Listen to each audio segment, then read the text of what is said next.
നമസ്കാരം. അക്കിലിസ് ഹീൽ എന്ന് കേട്ടിട്ടുണ്ടോ? കേട്ടിട്ടില്ലെങ്കിൽ അത് പലപ്പോഴും പ്രയോഗമാണെന്ന് വെച്ചാൽ ഒരു ഫോർ എക്സാമ്പിൾ ഇന്നൊരാളുണ്ട്, അയാളുടെ നല്ല മനുഷ്യനാണ്, പക്ഷേ അയാളുടെ അക്കിലിസ് ഹീൽ എന്ന് വെച്ചാൽ അയാളുടെ ദേഷ്യമാണ്, അയാളുടെ വീക്ക് പോയിന്റിനെ കുറിച്ച് പറയുന്ന ഒരു കാര്യമാണ്. അയാൾക്ക് എല്ലാം നല്ലതാണ്, പക്ഷേ അത് ആ ദേഷ്യം അയാളുടെ അക്കിലിസ് ഹീലാണ്.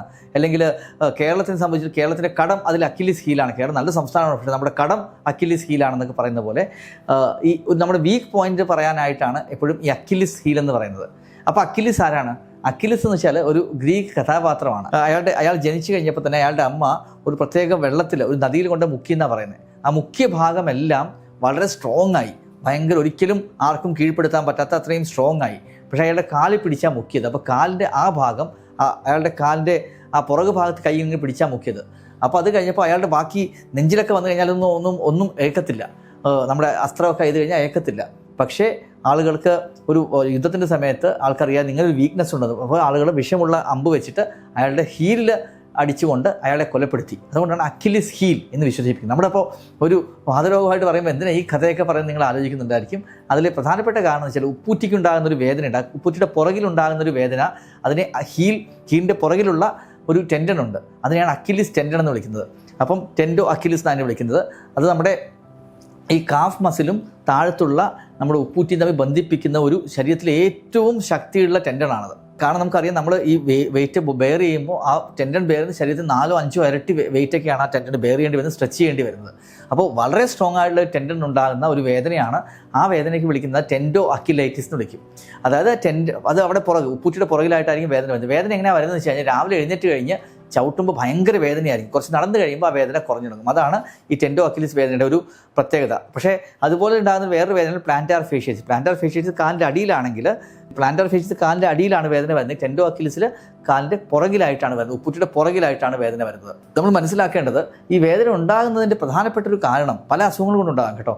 ഒന്ന്, ഈ ടെൻഡോ അക്കിലിസ് ഞാൻ പറഞ്ഞില്ല, വളരെ സ്ട്രോങ് ആയിട്ടുള്ള ഒരു ടെൻഡനാണ്. ടെൻഡൻ എന്ന് വെച്ചാൽ മസിലിനെ എല്ലുമായിട്ട് ജോയിൻ ചെയ്യുന്ന ഒരു സാധനത്തെയാണ് ടെൻഡൻ എന്ന് വിളിക്കുന്നത്. അപ്പോൾ ഈ ടെൻഡനിൻ്റെ ഒരു അഗ്രഭാഗത്ത് എല്ലുമായിട്ട് ചേരുന്ന സ്ഥലത്തുണ്ടാകുന്ന വേദനയാണ് ഈ ടെൻഡോ അക്കിലൈറ്റിസ്.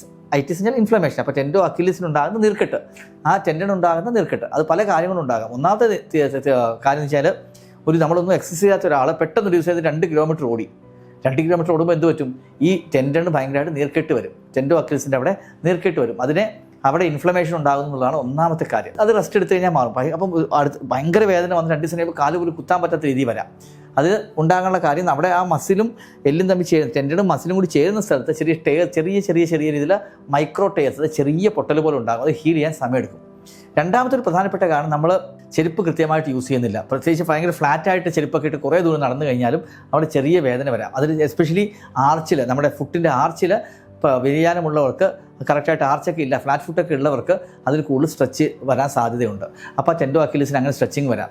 വേറൊരു പ്രധാനപ്പെട്ട കാരണമാണ്, നമ്മൾ ചിലപ്പോൾ യൂറിനറി ഇൻഫെക്ഷനൊക്കെ വയ്ക്കുന്ന സിപ്ലോക്സ് എന്ന് പറയുന്നത് നിങ്ങൾ ആൻറ്റിബയോട്ടിക് കേട്ട് കാണും. ലിവോഫ്ലോക്സ്, സിപ്ലോക്സ്, സിഫ്രാൻ എന്നൊക്കെ പറഞ്ഞ ആൻറ്റിബയോട്ടിക് കഴിക്കാറുണ്ട്. ഈ ആൻറ്റിബയോട്ടിക് കഴിച്ചു കഴിഞ്ഞാൽ ആ ടെൻഡനിൽ നീർവീഴ്ച വരാനുള്ള സാധ്യതയുണ്ട്. പിന്നെ വേറൊന്ന്, കാല് മടങ്ങിപ്പോവുക. കാലിങ്ങനെ മടങ്ങിപ്പോകുമ്പോൾ എന്ത് പറ്റും? ആ ടെൻഡൻ വലിയുമ്പോൾ അവിടെ നീർക്കെട്ട് വരും. ഇതെല്ലാം അല്ലാതെ തന്നെ ചില വാതരോഗങ്ങളിൽ ഇത് വരാം. സോറിയാറ്റിക് ആർത്രൈറ്റിസ്, അല്ലെങ്കിൽ ആങ്കൈലോസിസ് സ്പോണ്ടിലൈറ്റിസ്, നട്ടലിനെ ബാധിക്കുന്ന വാതരോഗമായ ആങ്കൈലോസിസ് സ്പോണ്ടിലൈറ്റിസ്, ഇതെല്ലാം ഈ വേദന വരാം. ഈ വേദന വരുമ്പോൾ, അപ്പോൾ ഈ വേദന വന്നു കഴിഞ്ഞാൽ ഫസ്റ്റ് നിങ്ങൾ കുറേ ദൂരം നടന്നു കഴിയുമ്പോൾ നമുക്ക് എന്താ പറയുന്നത്, എസ്പെഷ്യലി നമ്മൾ എക്സസൈസ് ചെയ്യാതുമ്പോൾ എന്ത് പറ്റും? ഈ കാഫ് മസിൽ ഭയങ്കര ടൈറ്റായിരിക്കും. ഈ ടൈറ്റായുള്ള കാഫ് മസിലുമായിട്ട് കുറേ ദൂരം നമ്മൾ എക്സസൈസ് ചെയ്യാത്തത് നടന്നു കഴിഞ്ഞാൽ അവർക്ക് ഈ ടെൻഡന് നീർക്കെട്ട് വരും. അപ്പോൾ ടെൻഡന് നീർക്കെട്ട് വരുമ്പോൾ നമ്മൾ എന്താ ചെയ്യേണ്ടത്? ആദ്യം ചെയ്യേണ്ടത് നമ്മൾ റെസ്റ്റ് കൊടുക്കുക എന്നുള്ളതാണ്. റെസ്റ്റ് കൊടുത്ത് പതുക്കെ ചെറിയ തണുപ്പൊക്കെ വെച്ച് അതിനെ ഹീൽ ചെയ്യിക്കുക എന്നുള്ളതാണ് ആദ്യമായിട്ട് നമ്മൾ ചെയ്യേണ്ടത്. അങ്ങനെ ചെയ്ത് കഴിഞ്ഞാൽ വളരെയധികം അവർക്ക് പെട്ടെന്ന് റിലീഫ് കിട്ടും. 2-3 ദിവസം റെസ്റ്റ് എടുക്കുക. അതുപോലെ കാല് മടങ്ങിപ്പോയവരാണെങ്കിലും റെസ്റ്റ് എടുത്തു കഴിഞ്ഞാൽ കുറയും. പക്ഷേ പലപ്പോഴും ഇതിൽ സംഭവിക്കുന്നത് കുറേ നാളുകൾക്ക് നേരത്തേക്ക് ഇത് നീണ്ടു നിൽക്കും. ഇങ്ങനെ ചെറിയ രീതിയിൽ ടെൻഡൻ മൈക്രോ ടേഴ്സ് വന്നു കഴിഞ്ഞാൽ കുറേ നാളത്തേക്ക് ഇത് നീണ്ടു നിന്ന് കഴിയുമ്പോൾ നമ്മൾ ചെയ്യേണ്ടത് ഫസ്റ്റ് ഇതെന്തുകൊണ്ട് വന്നു എന്ന് കണ്ടുപിടിക്കുക. ഇതിൽ എന്തുകൊണ്ടാണ് ഇത് വന്നതെന്ന് കണ്ടുപിടിക്കുക. അതിന് പല മെത്തേഡ്സ് ഉണ്ട്. അൾട്രാസൗണ്ട് സ്കാനോ MRI സ്കാനോ ആണ് ഏറ്റവും ഈസി ആയിട്ട് നമുക്ക് കണ്ടുപിടിക്കാൻ പറ്റുന്നത്. ആ ടെൻഡൻ്റെ എന്തെങ്കിലും പൊട്ടിയിട്ടുണ്ടോ, ടെൻഡനായിട്ട് നീർക്കെട്ടുണ്ടോ, അതോ ഏതെങ്കിലും വാതരോഗം കൊണ്ട് വന്നേക്കുന്നതാണോ. വാതരോഗം കൊണ്ട് വന്നാണ് വളരെ എളുപ്പമാണ്. വാതരോഗത്തിൻ്റെ മരുന്ന് കൊടുത്തു കഴിഞ്ഞാൽ ഇതിൻ്റെ നീർക്കെട്ട് കുറയും, അസുഖം പെട്ടെന്ന് കുറയുകയും ചെയ്യും.